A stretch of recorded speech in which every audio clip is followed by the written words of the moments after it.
Every Who at the Cup and Saucer liked breakfast a lot.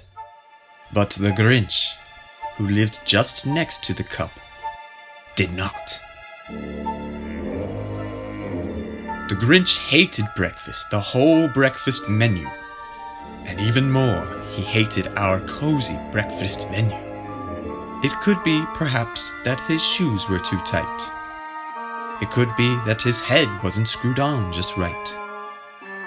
But I think that the most likely reason of all was that the Grinch's heart was 2 sizes too small. Tomorrow, I know, the entire Who bunch will wake late and lazy to eat their Who brunch. And then noise. Noise!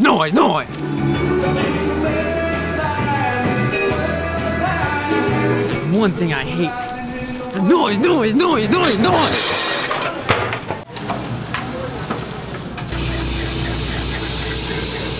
And all the Who's, young and old, will sit down to a feast. And they'll feast, and they'll feast, and they'll feast, and they'll feast.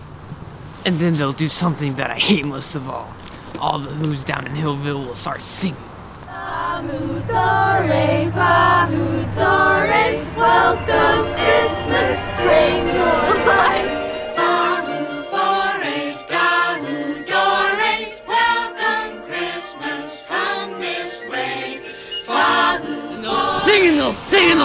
They'll sing! And then the Grinch got an awful idea. A wonderful, awful idea. I know just what I'll do. The Grinch laughed in his throat.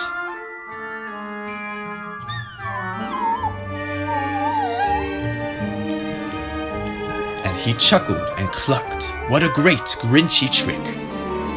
With this coat and this hat, I'll look just like Saint Nick.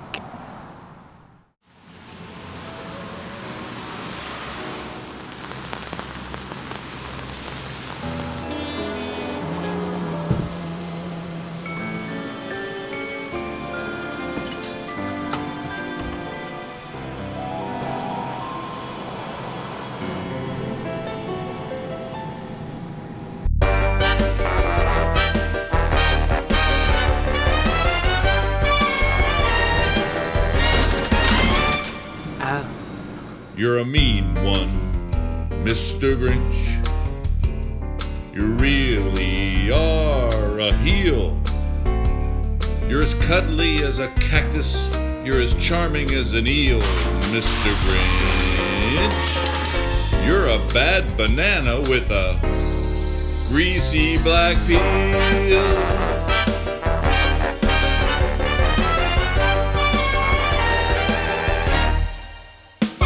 You're a monster, Mr. Grinch. Your heart's an empty hole. Your brain is full of spiders. You got garlic in your soul, Mr. Grinch. I wouldn't touch you with a 39.5-foot pole.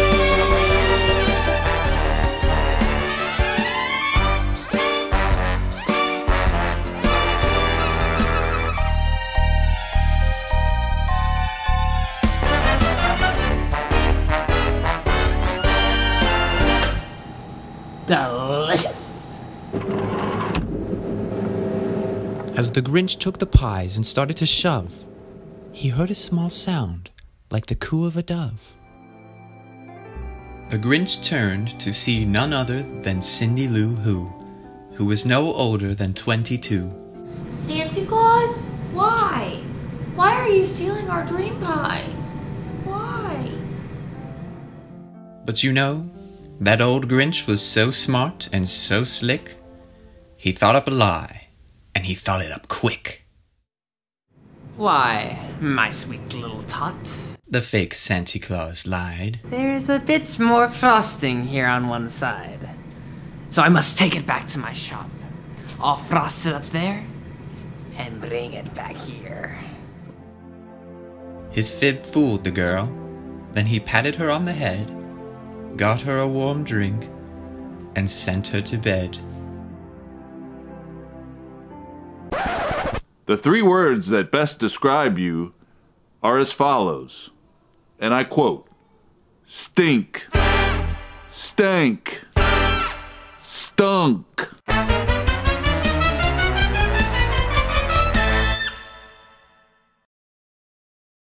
The next day, the Grinch knew just what they'd all do.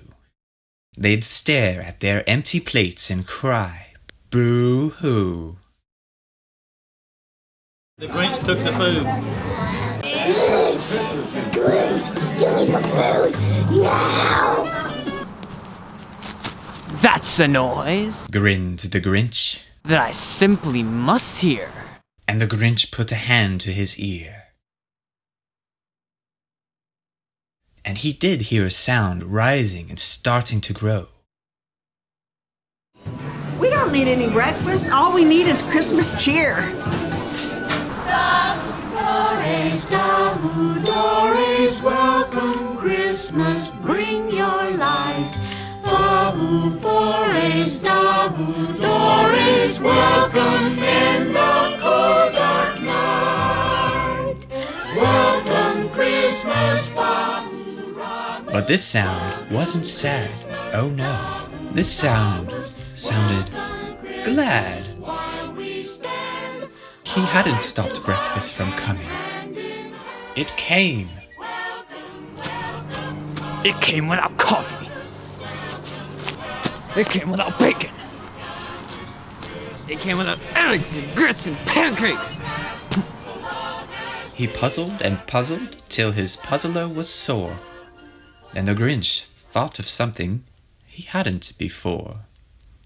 Maybe breakfast, he thought, isn't just about pancakes galore. Perhaps breakfast, like Christmas, means something much more. And what happened then? Well, at the cup we like to say that the Grinch's small heart grew 3 sizes that day. And now that his heart didn't feel quite so tight, he whizzed with his load through the bright morning light.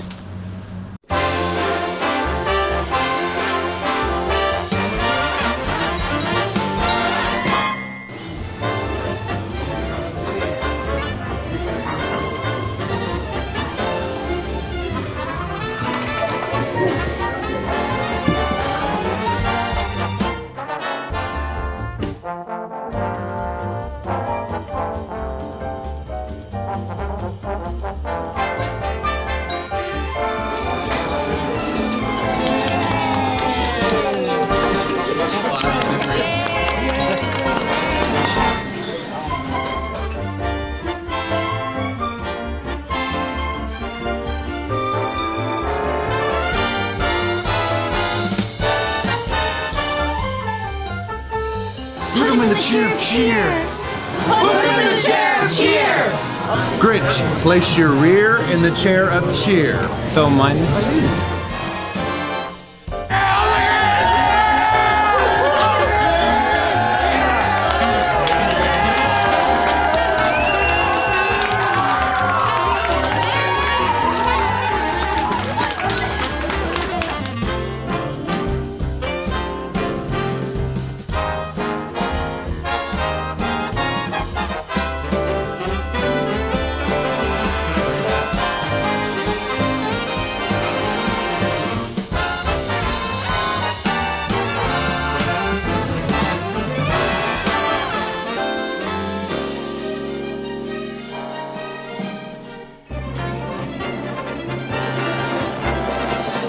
Welcome, Christmas, bring your cheer.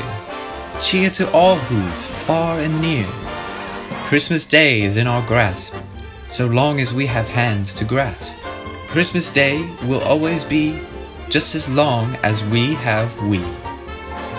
Welcome Christmas while we stand, heart to heart and hand in hand.